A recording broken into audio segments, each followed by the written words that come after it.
Our youngest, Lydia, is now 10 months old, and you can hardly take a step in our house without risking standing on her, because she's crawling everywhere.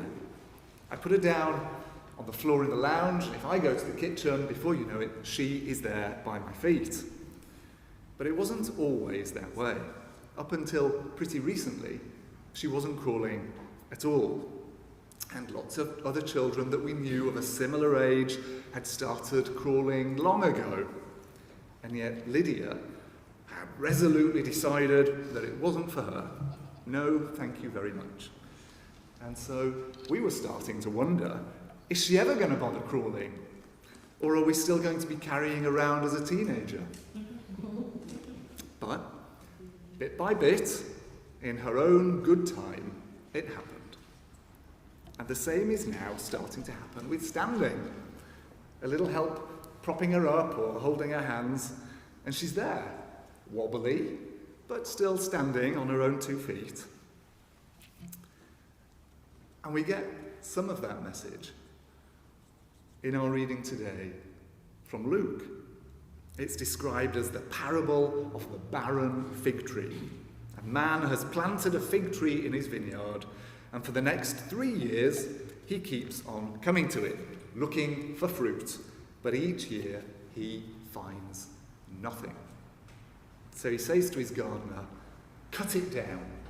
Why should it be wasting my soil?" And yet, the gardener replies, "Sir, give it 1 more year. I'll dig around it, and I'll put some manure on it. And if it bears fruit next year, well and good. But if it doesn't, then cut it down." So we see that there's this assumption that the tree is a rubbish one, not worth keeping. But the gardener knows that it just needs the right kind of encouragement, loving care, time, and then it'll fruit. So this is a parable that reminds us that nobody should feel worthless. Nobody should be dismissed as useless. God has a use for each and every one of us. And if we create the right conditions, then each one of us can fulfill God's purpose that he has for us.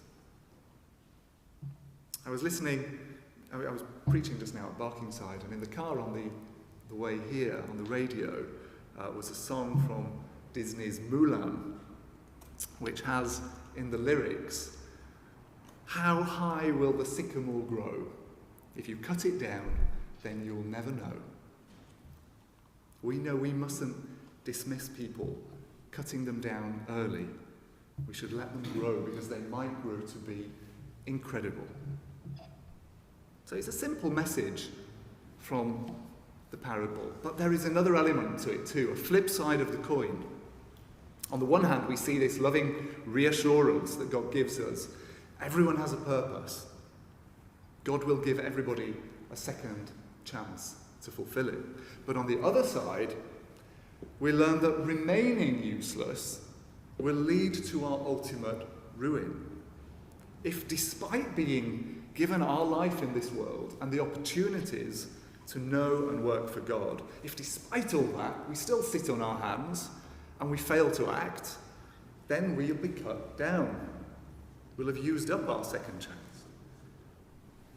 William Barclay, in his commentary on this passage, challenges us to ask ourselves, of what use are you in this world? And if we can't answer that question, then we need to re-evaluate what we're doing and change. And William Barclay develops this theme. He suggests that the parable teaches us that nothing which only takes out can survive. The fig tree was drawing strength, sustenance from the soil, but in return, it was producing nothing. That was its sin. That's what it was being criticised for. And so Barclay says that we might view this parable as showing us that there are 2 kinds of people in the world. Those who take out more than they put in, and those who put in more than they take out. And the passage is reminding us to be the latter. In the same way that we're reminded in Acts that it's better to give than to receive. On a similar theme, Abraham Lincoln famously once said, "When I die, I want it said of me that I plucked out a weed and planted a flower wherever a flower could grow." So yes, God will give us a second chance to grow, to give, to live according to his purpose. He might even give us lots of chances. But if we don't, if we continue to take and not give, then we'll not survive. There will come a final chance. And if we fail to take it, it's not God shutting us out. We're doing it to ourselves. I have my own equivalent of the fig tree currently sitting in the lid of a jam jar on my kitchen windowsill. What's he talking about? You're thinking, I haven't got a fig tree on my windowsill. Of course not. But we moved house a couple of years ago, and at the bottom of our garden there are a couple of raised planters that we've never used so far. But for the first time this year, I have decided to grow some vegetables. And after a little bit of online research, I've discovered that you can grow new onions from scraps of old ones. I'm saying, no, you've obviously done this before. It was totally new to me. Basically, you chop off the bottom of your old onion, the bit where there's the old roots, and you stick it in some water, and it'll grow new roots. And then you plant it, and it'll grow you a whole new onion. So you're reusing the old discarded bit to create something wonderful, something new. So I have got 2 little bits of onion sitting in jam jar lids in water on my windowsill. Now I kept checking them day after day, and nothing had changed. And I was starting to think, this online research I'd done must be nonsense, and that I might as well throw away those wizened old bits of onion. But yesterday I picked up one of them and turned it over, and there are some fresh white roots there poking out of the bottom. And you can tell by my face, I am extremely excited about this. It's just like our fig tree in this passage. Those old bits of onion were on their very last chance. I nearly threw them away yesterday, but they did what they were supposed to do. And I cannot wait to see what they produce in the future. So that's our passage from Luke. But our Bible passage from Paul's letter to the Corinthians fits it very well. The New International Version of the Bible gives it the title, Warnings from Israel's History. And it tells us that it's not just enough for us to talk the talk. It's what we do that counts. It reminds us that some of the Israelites who followed Moses, who passed through the Red Sea when it parted, who ate the manna that God provided to them while they were in the wilderness, who drank the water from the rock when Moses struck it with his stick. Hearing those stories, you'd assume that all those Israelites were great, good people, forever in God's favour. And it's a fair assumption, because after all, they'd received this divine mission, and they were under God's protection. But our Bible passage from Corinthians reminds us that in the end, God was not pleased with most of them. And Paul goes on to tell us of the things they did. They worshipped idols. They were immoral. They put God to the test. They complained about what they were given. And so Paul concludes, if you think you are standing, watch out that you don't fall.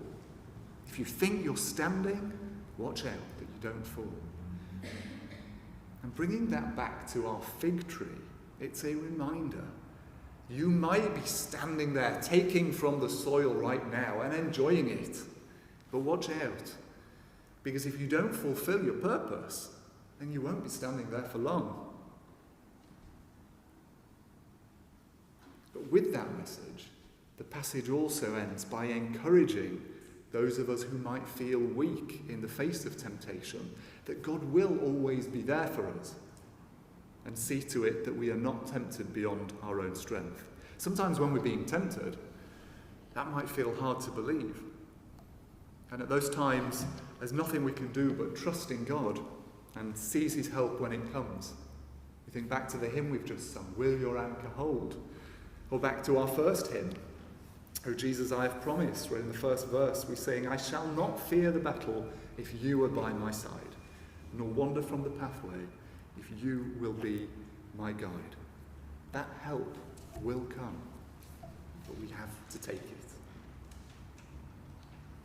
So whichever of today's readings you want to take away with you this week and focus on, it's a similar message from all of them. In Isaiah we were challenged, come to God for what you need. Why bother spending your money and efforts on things that won't ultimately satisfy you? It's God that's got the good stuff. It's his ways we must prioritise.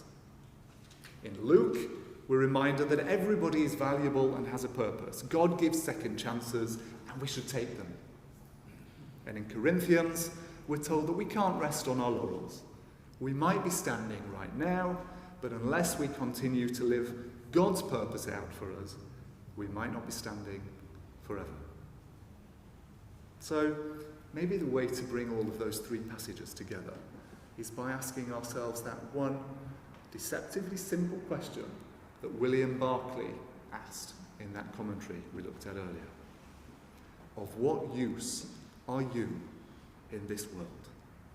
Or maybe, what use can you become in this world?